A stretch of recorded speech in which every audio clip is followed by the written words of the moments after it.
tech giants, okay? Google, Amazon, Netflix, and Apple. I think it goes without saying that their influence reaches far beyond where they started. Amazon, for example, they started out selling books. Google was just a search engine, that's it. There was no Gmail, no Google Drive, no Google Pixel, no YouTube. Some people might not even know this, but Netflix actually started out as a company that literally sold you DVDs online, and they would just send the DVDs to your home. And Apple, they started out just making computers. My point is that a lot of these tech companies that are like household names at this point, their influence reaches far beyond from where they started. They started, just focusing on one thing. Amazon just sold books. But now what they are doing today in 2023, it makes that first thing just seem like a joke. They're not just one thing, they're like a whole bunch of things. They create like a utility in and of itself. You got Google out here making phones. You got Apple out here making cars, apparently. These tech behemoths continue to expand their presence across diverse sectors is what I'm getting at. And I think it's extremely likely that their reach has not stopped and will not stop anytime soon. They are going to keep going. They're going to keep finding out,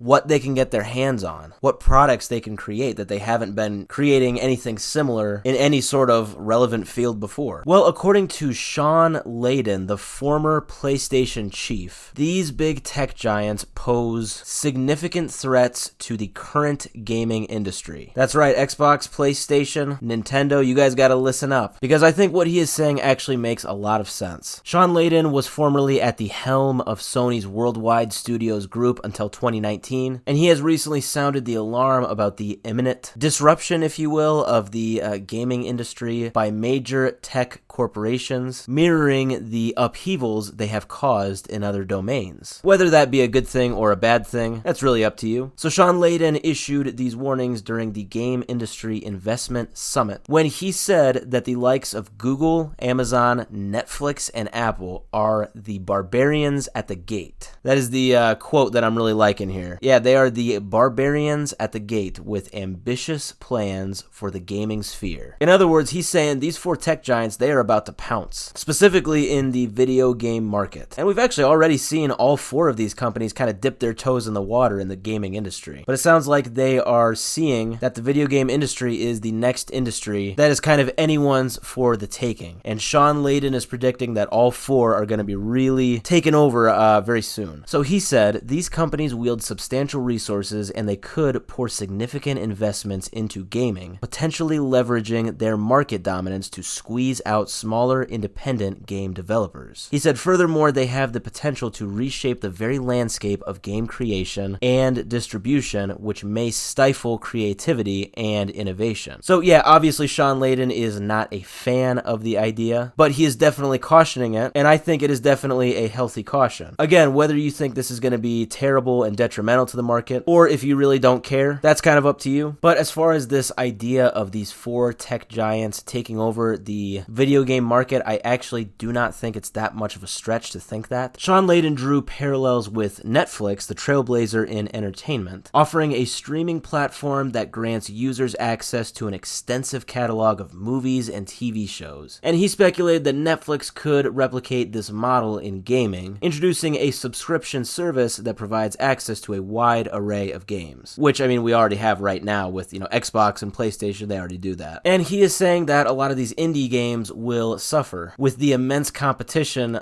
put forth, I guess, by these four tech giants. He also talked about how it's been increasingly more difficult and expensive to make AAA games, and so it's going to be very difficult for the little guy to keep up. Yeah, he talked a lot about this. I won't, go over all the details, really. That's just kind of the summarization, but I think it's a very interesting point that I think has at least some truth to it. The evolution of the gaming industry in response to all of these challenges, as far as AAA games, costing more, all these hurdles they have to overcome, this remains uncertain. However, it is evident that the dominant presence of big tech is a force that cannot be ignored, necessitating industry adaptation to maintain its relevance.